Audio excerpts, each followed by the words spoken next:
Olha, esse ano o Bitcoin já acumula uma queda de 13%. Começou ali na faixa dos 93 mil dólares em janeiro, chegou a 100 mil, 105 mil dólares e agora fica na faixa dos 80 mil. O preço nesse momento que eu gravo o vídeo está próximo dos 80, 81 mil dólares.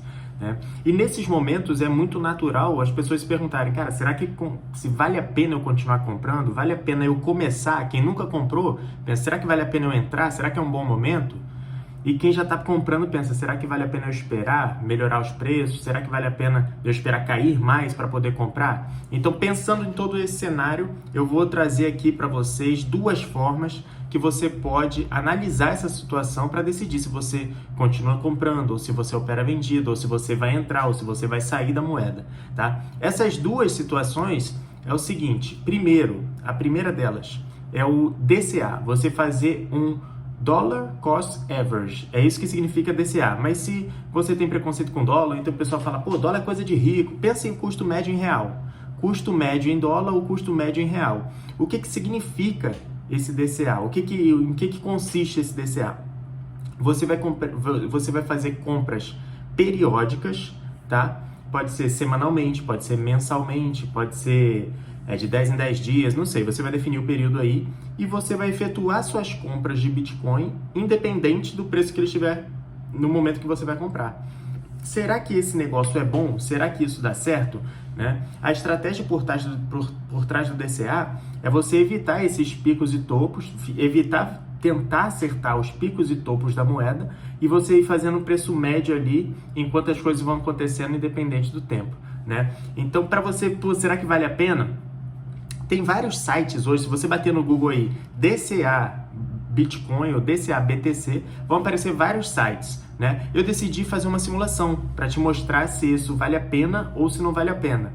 Aqui do meu lado tem um computador, eu botei aqui as imagens para eu lembrar dos valores, tá? Então a primeira simulação que eu fiz foi considerando que uma pessoa investe 50 dólares por mês, né? E que ela começou a investir lá em 2021. Por que eu escolhi 2021? Bom, porque no ano de 2021, eu vi que tinha um artigo que dizia que se você segurasse o Bitcoin por 3 anos, fizesse a estratégia do DCA por 3 anos, você teria uma rentabilidade positiva, independente do momento da curva que você pegasse do Bitcoin, né? Então, eu considerei aqui a gente começando a comprar em 1º de janeiro de 2021 e investindo 50 dólares por mês. Quanto que é 50 dólares? Depende do valor do dólar, né? Eu considerei 50 porque dá uns 300 e poucos reais, 400 reais. Eu acho que é um valor que a maioria das pessoas consegue investir por mês, né? Então, considerando 50 dólares por mês, desde 1 de 2021, a pessoa teria uma performance de 133% de rentabilidade. Eu vou tentar deixar essa imagem aqui na tela para você ver o que acontece nesse período, né? Só que aí, eu coloquei também uma simulação para ver se a pessoa é melhor comprar semanalmente ou se é melhor comprar todos os meses, uma vez que a pessoa tenha decidido que vai fazer essa estratégia, né? Então eu fiz a mesma simulação, peguei os 50 reais por mês, dividi o mês em 4 semanas, ficou 12,5, né? 12,5 por semana, 12 dólares, 5. Então eu fiz a simulação, começando no dia 1º de janeiro de 2021 e investindo até hoje. Quanto que daria?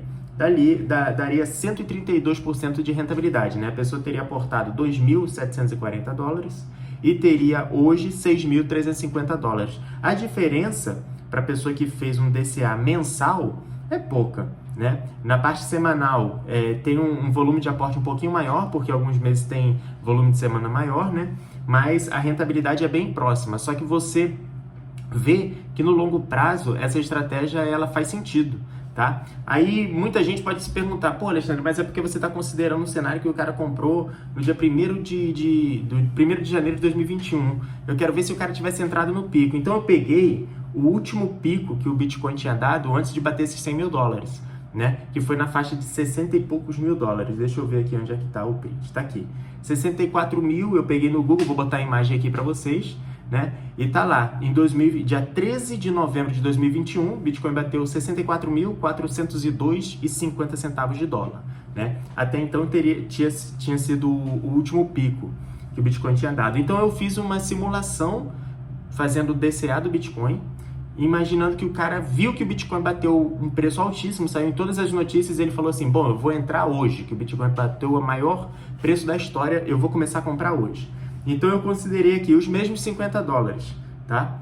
considerei os $50, a pessoa começando a investir no dia 13/11 de 2021 e aportando todo mês $50 ali até hoje. Então a pessoa teria aportado $2.050, teria hoje $4.950 com uma rentabilidade de 141%. Tá? E da mesma forma aconteceria, ou de forma similar, para a pessoa que fizesse semanalmente, a cada semana $12,50. Daria a mesma coisa. Ou seja, da mesma coisa não, daria uma diferença, daria 143% de rentabilidade, bem próximo, né? Então, você vê que essa estratégia do DCA, a pessoa tira um pouco dessa emoção de mercado, de ver os rallies do mercado, mesmo entrando no pico máximo do Bitcoin, se você se manter consistente comprando ao longo do tempo, isso aqui é uma das coisas que pode acontecer contigo no longo prazo, né? Então, essa é uma das estratégias de você se desligar dessa parte midiática do Bitcoin, de pô, vai cair. Eu já vi várias matérias falando Bitcoin morreu, agora acabou e tal, e sempre saem essas matérias. Inclusive tem um site que faz a quantidade de vezes que o Bitcoin já morreu, e ele mede essa quantidade de manchetes que sai dizendo que o Bitcoin morreu. Bom, e o segundo cenário que você pode pegar e usar como referência é a compra com base em indicadores.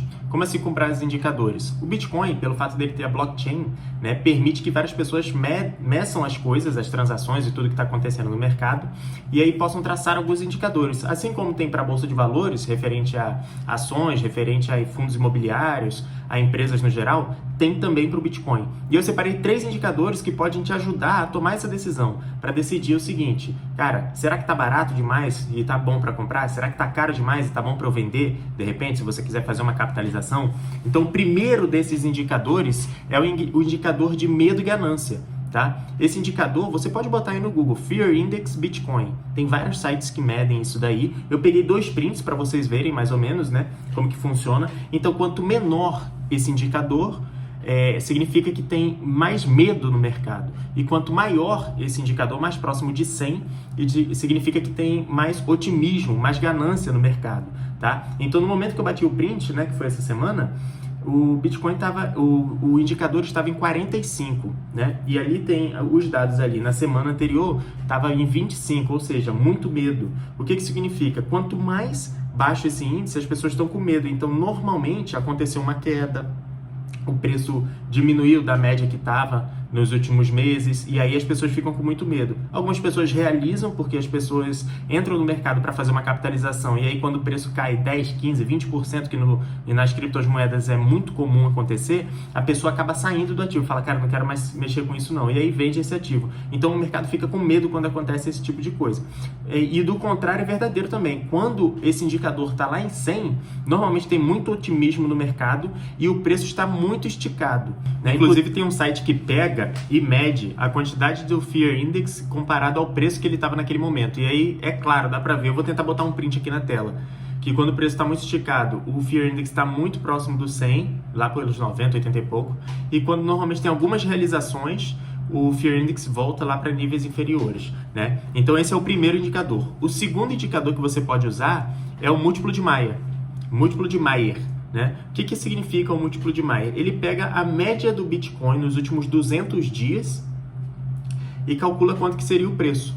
E aí ele compara o preço atual com esse preço da média dos últimos 200 dias. Né? E como as coisas, normalmente, as distribuições, elas voltam para a média, né? Elas tendem a voltar para a média dos últimos dias, principalmente quando se considerar 200 dias, então você tem uma referência boa para definir se aquele preço está acima dos últimos 200 dias, da média dos últimos 200 dias, ou se está abaixo.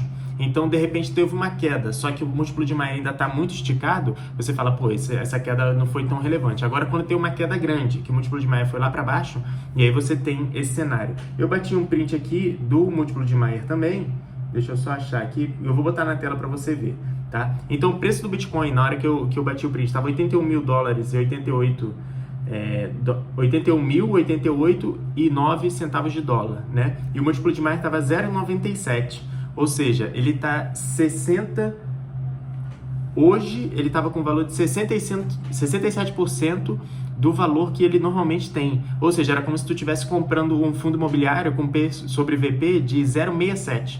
Ou seja, estava bem abaixo do valor que normalmente ele tem. Isso é um cenário muito bom para você dar uma entrada, né, num ativo desse. Então esse é o segundo indicador. Então quando você combina esses dois indicadores, você já tem uma boa análise. Se o Fear Index está muito baixo e se o múltiplo de Mayer está baixo também, significa que tem muito medo no mercado. E no múltiplo de Mayer significa que o preço está abaixo do que normalmente está em 200 dias. Então é um cenário bom para você entrar no ativo que está subvalorizado, tá? Só que além desses dois, se tu quiser mais um, tem o MVRV. Esse terceiro ativo, o MV, é o Market Value, é o valor de mercado, que é ele pega mais ou menos o preço de todos os bitcoins que estão em circulação. E o MVRV, o RV é o valor realizado, ou seja, o preço que as pessoas pagaram pelas moedas que elas estão custodiando em carteira. E como é que a gente analisa esse indicador? Se o MVRV está acima de 1, significa que o preço atual ele está maior do que o preço médio que as pessoas pagaram. Ou seja, o preço está mais esticado. Se o MVRV está próximo de 1 ou abaixo de 1, ele está num preço, se ele estiver abaixo de 1, ele está no preço menor do que o preço médio que as pessoas estão segurando nas suas carteiras. Então as pessoas estão tomando prejuízo. E quando ele está alto, a maioria do mercado está tendo lucro. Então quando você faz um complexo, uma situação ideal desses três indicadores, você vê, cara, tem muito otimismo no mercado, o múltiplo de Mayer está super esticado, ou seja, o preço está maior do que os 200 dias, e o MVRV está maior também, está grande, ou seja, a maioria das pessoas está tendo lucro com relação ao preço médio que elas compraram, ou seja, o preço da moeda atual está maior do que o preço médio que as pessoas compraram. Cara, você está vendo claramente que o preço está esticado desse ativo, né? Se você faz o DCA, que foi a primeira estratégia que eu comentei aqui no vídeo, você vai comprar da mesma forma, vai comprando ali que no longo prazo vai dar certo. Caso você queira fazer esse, vamos dizer, stock picking, só que no Bitcoin, talvez não seja um bom momento para você entrar para fazer uma realização.